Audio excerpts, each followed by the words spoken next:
medyo gulat pa rin ako sa pangyayaring ito. Kahit naman ako, hindi ako makapaniwala nga ng ganito kalaki ng bahay. Hindi, ang pag-I love you mo. Alin? Ay, hindi.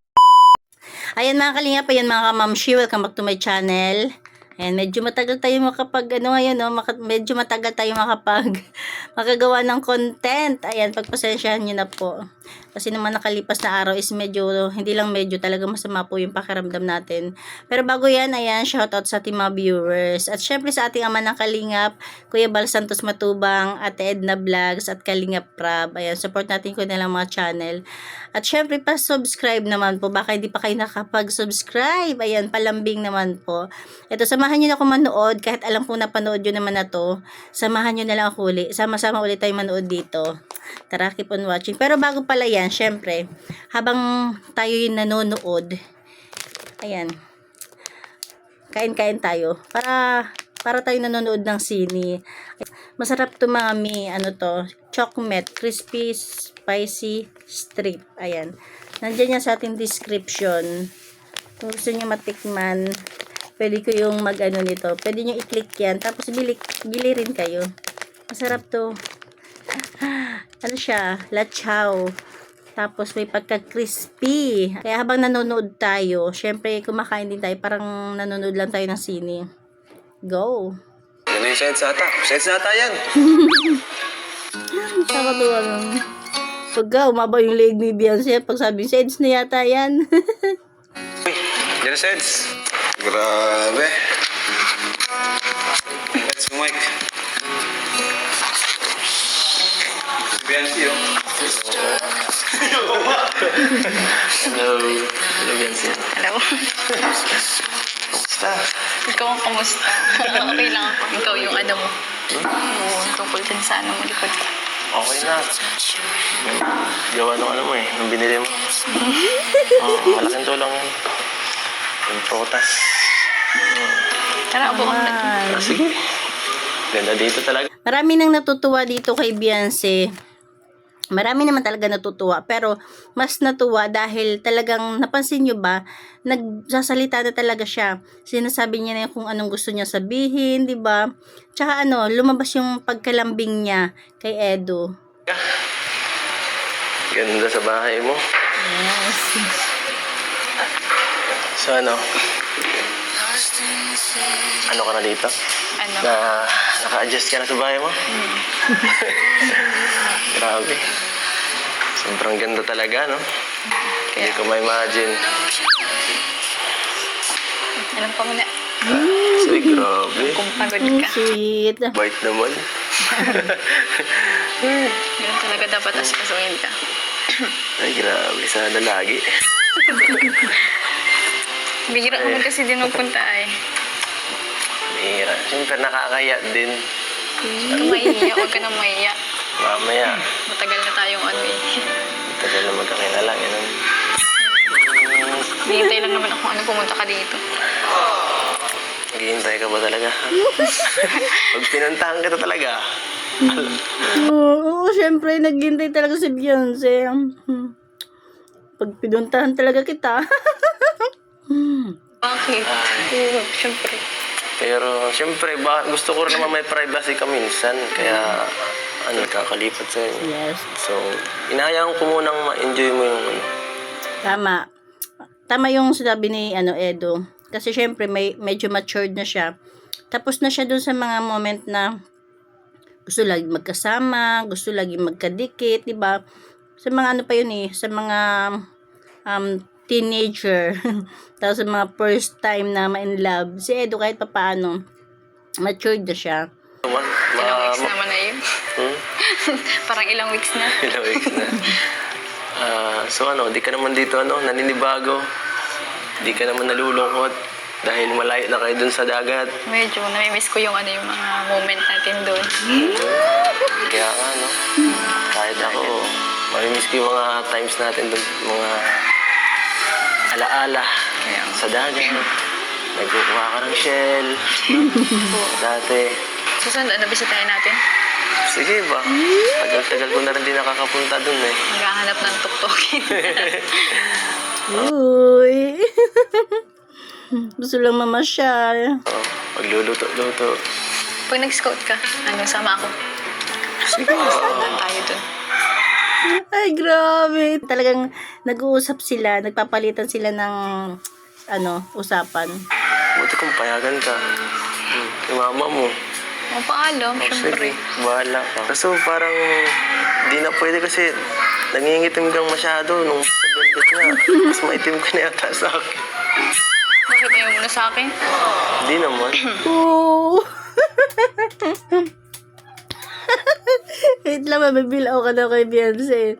Bakit ayaw mo na sa akin? Nangingitim kang masyado nung sa velvet nga. Mas maitim ka na yata sa akin. Bakit ayaw mo na sa akin? Di naman. Ay, mas gusto ko nga yung mas morena ng konti. Nagre-reklamo ka na. Black is beauty. Tapos nagre-reklamo ka pa sa akin na eh. Hindi, bagay. Siyempre, iniingatan ka lang ni Edo. Kahit ano namang kulay, okay. Sus, nasabi mo na. Parang, ay, nagtatampo. Nag-aalala lang si Edo, nag-aalala lang. Ay, nagtatampo siya. Sorry na. Ano? Bihira ka na nga lang bisita, tapos ganyan pa yung sasabihin mo. Kamali lang ako ng sinabi. At pagbigay mo na ako, bihira na nga lang ako dito. Aawain mo pa ako. Dapat, Hindi ba siya inaaway ah? dapat ano naman tayo? Kulang. Iniinitan ako dito. So, ano? Pasensya na medyo mainit pa dito kasi Hindi. Siguro sa'yo lang ako nga nangiinit ako. Hindi ako sanay sa iyo. Hindi na ako sanay makita ka. Ay. Oh. So, Naku-conscious. Hinay-hinay Edo sa pagsasalita. Baka hindi maganda ang dating. Hindi na ko sanay na makita ka. Ay, nako. Naku-conscious. Pero, ano, okay ka lang? okay lang. Kasi, medyo ano ka na itong nakaraan, masyado kang, tahimik, iwas ba? Okay ka lang? Hindi ah. Oo, syempre. Ako, nag-aalala. Medyo affected lang ako dun sa yung nakaraan ba ka? Tungkol dun sa hindi kita napasalamatan. Yung sabi ng mga viewers. Medyo na-stress pa lang ating Beyonce. Siguro nagbasa siya ng mga comment. Diba? Tama talaga yung ko noon. Sabi ko, malamang, hindi talaga niya nakalimutan. Sinadya niya talaga. Hindi niya lang alam na ganun yung magiging impact sa mga viewers. Pag may pansinin mga yan, Tama. hindi naman importante yung mga sinasabi nila. At saka, naman yun, okay lang sa akin. Okay lang pero nagtatampo. Ha? Pero nagtampo ka naman talaga. Wala, hindi ko na yun alam. Hindi ko na maalala. Okay lang talaga. Baka may ka pa dyan, tanim ng sama ng loob Ayun sa ako, akin. sabi ko sa'yo, di ako nagtatanim ng sama ng loob. Wala na akong, isang linggo lang, sapat na yun. Limot ko na ang lahat.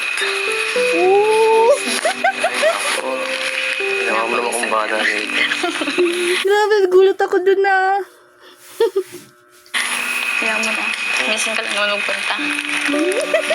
Walaan mo asikasuhin kita. Baka masanay ako niyan. Hanap-hanapin ko yan. Alam mo, ilang beses na ako dito, gustong bumisita, kaso nahihiya lang ako sa'yo eh. Hindi ka naman nahihiya. Ang Siyempre. hirap. Pamilya na tayo dito. Dahil lahat ng Kalingapan family, yun ba? Kalingapan family ba ka? Okay. Kalingapan family, nice one. So kamusta sila tita? Kamusta yung nung nalaman nilang Sinabi mong I love you. No? Grabe yun. Sigurado, alaman nila yun. Updated yun. Baka nagalitan ka lang dito. Hindi mo. Baka yun dahilan, kaya masyado ka nang umiiwas, ha? Hindi, Oo. bira. Hindi naman umiiwas. Totoo, kinikilig din nga sila eh. Ay, grabe ah. Ngayon, Sila alam sa na akin natin. Pati sila nasabi sa akin, I love you. Ganun din sila. Parang inaasar. Parang inaasar nila si Beyonce. Parang nagsisiyas, I love you. Nakatuwa naman. No, ano. Huwag ka masyado maingay. Andun yun sa kabila lang dyan sa kwarto.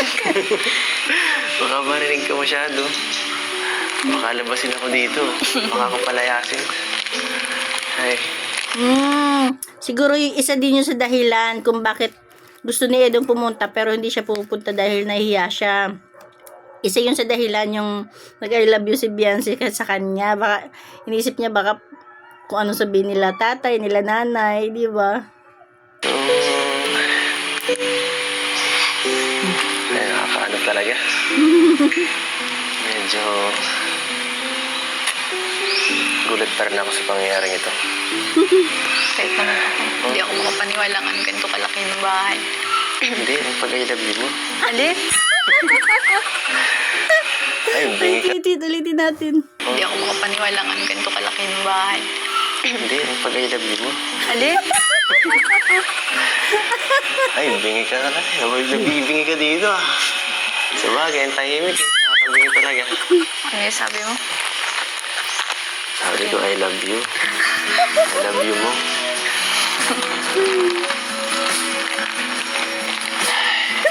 Siya nga pala, asan si ano? Si tita. Diyan sa loob. Gusto ko sanang magmano. Kaso, medyo nakakaya. Kasi yun nga. no? Baka. Kaya na nga. Wait lang. Pigil na pigil talaga ako sa pagtawa kasi pag tumawa ko ng tumawa, uubuhin ako ng uubuhin. Grabe. Nakakita niyo ba yung expression ni Edo pag nagsasalita? Nakakatuwa naman. Hey, hello. Kumusta kayo dyan? Pambihira ka. Nahiya talaga si Edo. So, ibig sabihin ba nun? Tayo na rin? Kasi parang gano'n na rin yan eh. Ewan. Ewan. Sinasabi mo lang dapat yun sa taong mahal mo. Kaya nga sinabi ko sa'yo.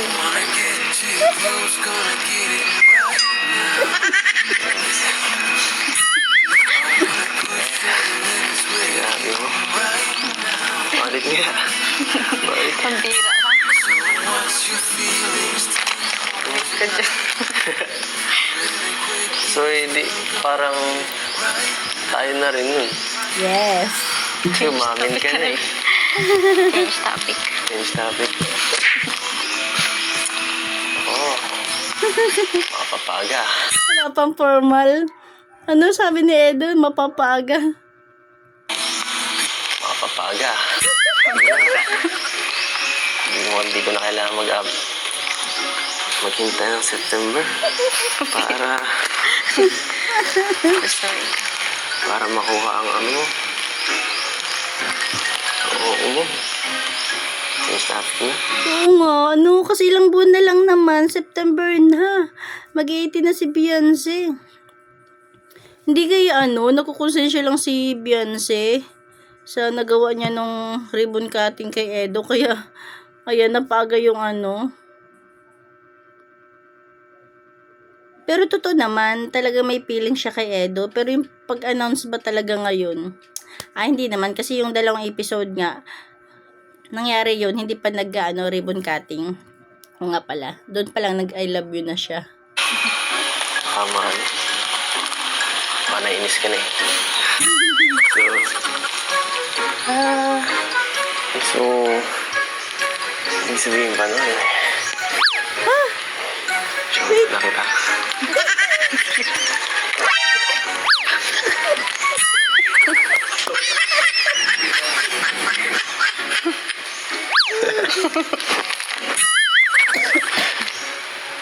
Ay, naku. Wala ka pala eh. Nakita pala niya si tatay. Ay, sabay bawi, no? Ang gulat naman. Nakatawa naman Ito sa pala si Eda, Papa parang mo. bata. Hindi ka nagsasabi, ah. Ay. Wala ka. Ha? Kaya mo lang pala gawin yung pag wala. Hindi, Bigla ano lang, ako. parang respeto ba? Siyempre. May bodyguard din ako nandito, eh. Ay. Hindi man yun. Mhm. Hindi ba? Sa gusto mo. Mhm. Hindi ba? Sa gusto mo. Ay, talaga. So ano? Yung titig nila, no? Ano ba kita? Ewan. Ayaw mo ba? Anyway. Na-inspired na pala. Ayaw pa ba? Tagal ko lang iniintay ito, no? Para wala na makalapit, no? Ay.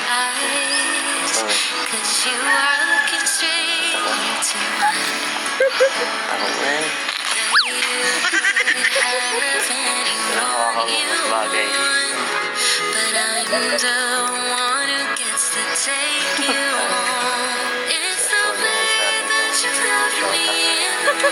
Tago lang tayo. Konti.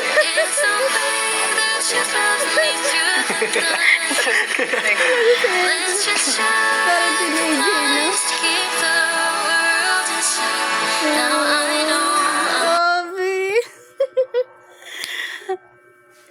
Hihiwalay sila sa araw na yan na mga inspired. Tuwang-tuwa. Bakit pala sa'yo may hahaw ka mo eh? Sorry. Sakto lang. Sakto lang. Joke. Ay. Ikaw talaga. Wait lang ha. Yung merienda ka muna. Baka hindi ka panaan. Di pa nga. Tamang-tama yan.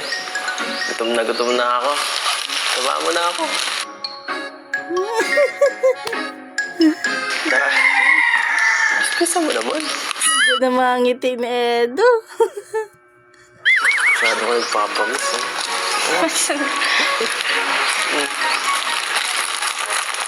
Ay. Asakasuhin mo naman syota mo. Yan. Parang kang di marunong. Sorry ka. Ganito yun, oh. Babe, oh.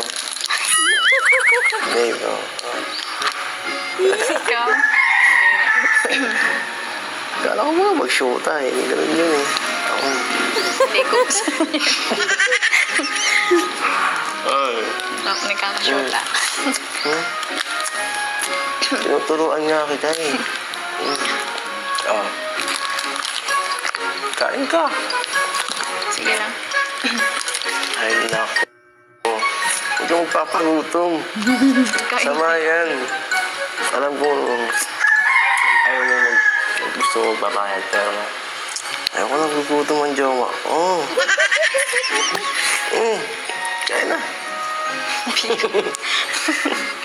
Kumain ka na dyan.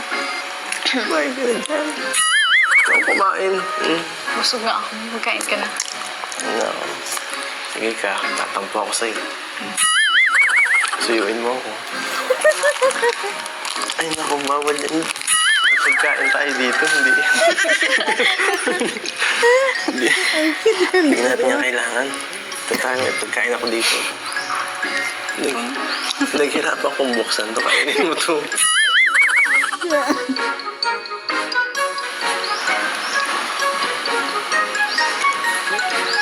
Sarap. Ano? Sarap ba? Sarap. Sarap.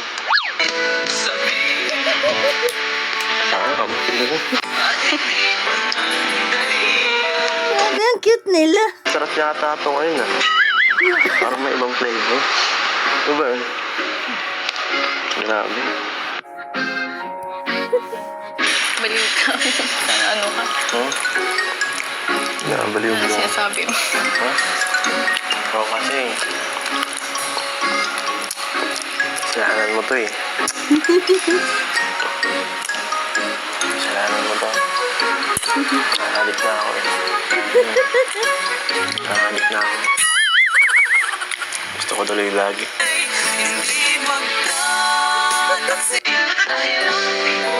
Kalinga Prab.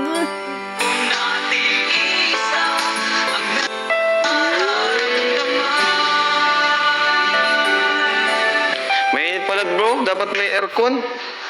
Dapat naka-aircon. Pati din sa kwarto.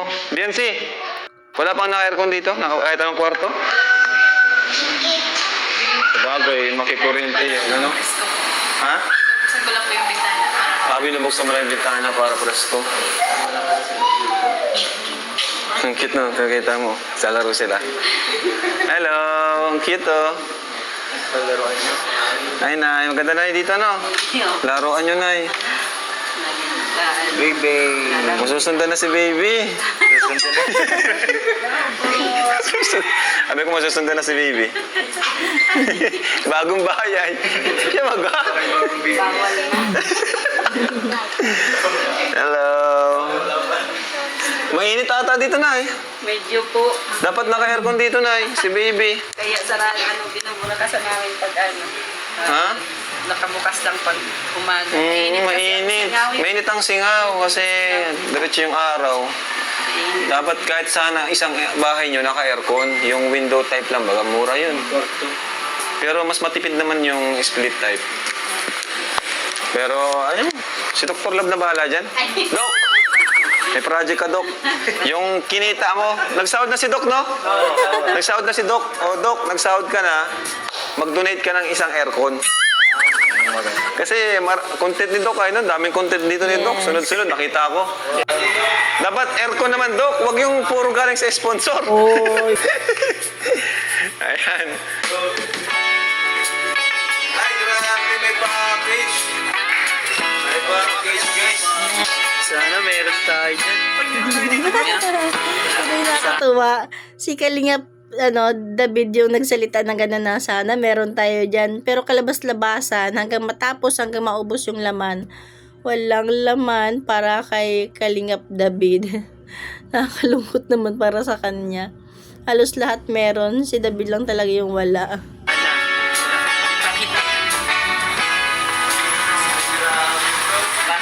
Doc, late ka.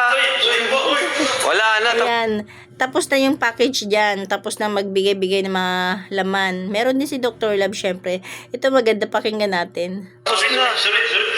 Ayan na, nag-unboxing na kami. Meron ka pala dyan nakuha. Meron ako. Doc, Salamat. Thank you. panoorin mo, Doc. Meron akong project sa'yo. Alam mo kung ano? Wala ka napapansin dito? Wala kasi. Mainit baga, oh. Ayan, syempre hindi niya narinig yung sabi ni Kalinga Prab dahil wala siya. Hindi pa naman niya agad-agad ma-review yung video. Ibig sabihin, hindi niya narinig na nagsalita si Kalinga Prab na ayan, pa-aircon ka naman galing sa sahod mo, hindi puro sa sponsor. Mainit. So ano? Aircon. Aircon. Aircon po talaga. Meron po po. Nasaan? Nasaan? Kasi kasuwi ko yan. Ito, blinds, okay na yan. Kahit dalawang aircon lang dito sa labas, saka sa kwarto. Ay, tatlo. Tatlo. Tatlong aircon. Tatlo aircon. Kasi kay Biancy, sa baba nila Biancy, kina tita, kasi may baby. Tapos dito sa labas. Dito sa sala. Oo. Okay po. Alam nyo na. O, diba? Yan din. Ito din yung napupunan kay Dr. Love eh. O, diba? Dahil hindi niya narinig yung sinabi ni Kalinga Prab. Yung salita niyang, alam nyo na. Parang pinaparating na naman sa mga sponsors na, alam nyo na. May project kayo. Alam nyo na. Hindi nagsahod ka na daw eh. O, diba? May si David ba yun? Nagsahod ka na daw eh. Ay, boss! Ay, isa pa. Ha? Bro, wala ba kayo napapansin? Mas maganda pa yung bahay ni Biancy kay Eds. Ay, oo nga. Nakakawag talaga siya. Ang pangit ng bahay ni Kaya kumakas lang. Tingnan natin yung violence. Pagandahin natin. Iisa ang nagtatrabaho. Isa. Tatay pa ni Eds. Tatay pa ni Eds. Tapos 'di ba napakasaswerte pa ng mga scouters na katulad ng mga nag-surrender katulad ni Dr. Lab. 'Di ba sinurrender niya na si Beyonce kay Kalinga Prab. Binigay niya na kay Kalinga Prab. Pero dahil trending, ayan, vlog siya ng vlog sa ating Beyonce. Okay lang naman kay Kalinga Prab, 'di ba? Hindi naman sila pinagbawalan. Kaya lang napuna ang asila ni Kuya Bal. Napakaswerte, ibig sabihin hindi lang beneficiary yung natutulungan, pati yung mga scouters na kung tutuusin, ito komento ko lang ha. Si Kalinga Prab yung nagpasikat kay Beyonce. Tapos may mga sponsors na big time pinapaabot kay Beyonce. Tapos pera doon nagbibigay din si Kalinga Prab kay Beyonce galing sa kanyang channel. Pero yung mga sponsors na bigatin din, hindi lang si Beyonce ang natutulungan, pati yung mga scouters. Paano naman si Kalinga Prab, 'di ba? Ayan, so ito po, malaking tulong po talaga ang Velvet Box sa mga beneficiaries natin. So, wala na kay Beyonce kasi, yan, wala naman tutulong sa kanila kundi si Beyonce lang. Sige, kasi ito Beyonce, bibigay pa ako sa'yo, allowance mo, wala naman to sa akin mismo. Yes, yun yung hinahanap ko sa ibang scouters or K-boys na nagcha-charity. Ibigay mismo nila galing sa sarili nilang bulsa, sarili nilang sahod. Total of 8,000 pesos. Ikaw, anong bibigay mo? Diba? Mga na yun, mga pasimpleng, buti mabait si Kalinga Prab, no? Hindi talaga siya lantara na sabihan. Dapat marunong na lang makiramdam yung mga yung mga K-boys. Yung ibang K-boys dyan, wala namang charity, pero halos araw-araw, BTS yung upload nila. Kaya maraming nagko-comment na, kaya minsan bumababa yung views ni Kalinga Prab dahil mas nag-excite na manood sa mga BTS. Grabe si Dr. Love. Di ba, napanood nyo ba yun? Napanood ko rin kasi yun eh. Kaya oo nga, napaisip nga ako. Pero wala namang for bashing dito ha. Wala lang, ko lang din. Parang ko lang din, oo nga no. Parang sinilip ko yung upload ni Dr. Love. Puro na lang Beyonce. Halos wala na scout. Tapos, parang wala ko na galing sa niya. Sahod niya. Aking pangako. Abangan natin to kung talagang kung pinanood o nag-replay siya sa video to ni Kalinga Prab, malalaman niya na ang request ni Kalinga Prab is from sahod niya. Pero kung hindi siya nanood, kung hindi niya ni-replay, abangan natin kung talagang sinong gagastos ng aircon. From sponsors or from sa kanya na. Pero siguro may makakapagsabi sa kanya ng mga K-boys na ganito sinabi ni Kalinga Prab. Abangers tayo dyan, Dr. Love. Abangan namin yung aircon kung saan galing. Kasi isa pa to pala, yung mga marami nabasa ko lang sa mga comment section. Yun nga, lalo na dun sa di ba nagkaroon ng issue kay Kuya Jen, tapos about sa mga reactors, may nagko-comment na pa-survey mo rin yung mga K-boys kung nanonood ba sila sa live ni Kuya Bal, kung updated ba sila sa mga rules, diba? Yun din nakakalungkot. Minsan kahit pag pumunta ka sa live ni Kuya Bal, napakabihira mong makita may mga K-boys. Kasi tapos yung mga rules ni Kuya Bal, diba? Katulad ngayon, yung rules ngayon bago sa mga scouters, sa mga nagbi-BTS, mga 2 times lang a week. Kahit nga sa amin kahit sa aming mga reactors, may ganong rules. Kaya hindi mo pwede araw-arawin yung mga viral. Kailangan lang, paikot-ikot. Halos lahat is reactionan. Buti na lang tayo, bihira lang tayo makapag-upload. Swerte na yung isang araw, isang beses, makaisa tayo. Minsan wala pa nga. Yun. I-check nyo kung yung mga mahilig mag-upload ng mga viral araw-araw. Halos, kasi nga sa isang araw ilang upload pa. Ibig sabihin, hindi sila nanood kay Kuya Bal. Hindi pa rin nila alam. Mga So, Mamsi. Init dito. thank you. Thank you kay Biancy at sa family ng Biancy dito. Kaya, yun lang. Tuloy-tuloy lang po tayo kasi, yan. Maraming salamat sa mga EDC supporters. Thank you so much. Doc, sa inyo yan. Yan. Sakit ko ito lahat. Hindi lahat. Kaya't bulong ito. Ba't sinama si Bulong? Di kasali yan. Oo, kay bulong. Ang kasama ka. Ang ano nga, mas marami pa kay bulong kaysa sa'yo. Yun ang sakit. Yun ang masakit dito. Dr. Lab. Salamat po. Ito sa akin to. Ang ganda. Salamat. Ito kayo to. Kay Pure, ay kay Papa. Kay Norman ito. Sa akin daw tong wine, sabi ni JJ. So thank you na Biancy sa mga viewers natin. Thank you po. Unang-una po kay Kuya Bal. Tapos kay Ayan. 'Di ba? Kasi pag ganun nangyari, masasanay yung mga K-boys or mga scouters na mag-surrender ng na-scout nila kay Kalinga Prab kasi ganun naman pala, malaya pa rin silang i-vlog ng i-vlog. 'Di ba? Yan lang, hanggang dyan na natin konting share. Makati na yung lalamunan ko. Ayan, sana updated din yung mga K-boys sa mga rules ni Kuya Bal, 'di ba? Tapos yun nga, sana yung mga scouters din, lalo na sa mga kumikita na. Yung mga hindi pa kumikita ng scouters, maliliit pa lang yung channel, okay lang na from sponsors. Ayan, talagang thankful sila dahil nasa kalingap sila, 'di ba? Pero kung kumikita naman na sila, malaki na yung kita nila, ayun, dapat naglalabas na rin sila ng pera, 'di ba? Kasi doon na yung kahit 1K, 2K, sa laki ng ano nila, views nila, malit na ang 5K. Pero kung hindi naman bukol sa loob, 1K, okay na. Masabi lang meron talaga na galing sa channel nila. Wag puro sa sponsors. Si Kalinga Prab nga, halimbawa, EDC, once a week lang. Tapos iba naman, ito yung tuloy mga nagbi-BTS, mga scouters, halos araw-araw. Tingnan nyo, pansinin nyo. marathon po namin lagi. Kay Ido. Salamat po sa lahat. Jowa na nga niya.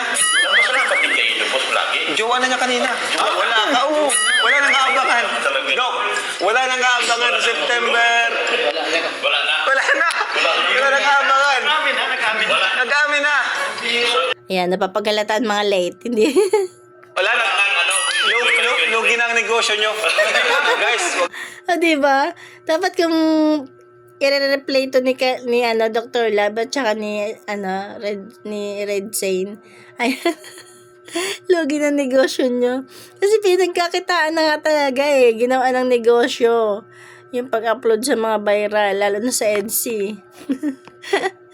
Lugi na negosyo nyo. Ay, nako. wala na kayong abangan. Wala nang bulong. Jowa na. Alis na ako. Babay na. So pag wala akong pasukan. Text na lang kung kailan. Lagi naman ako Siguro kung wala dyan yung mga team, nako, hindi pa yan uuwi si Edo. ready. Pag wala ka naman, pag-pray ka lang. Pag-pray ka.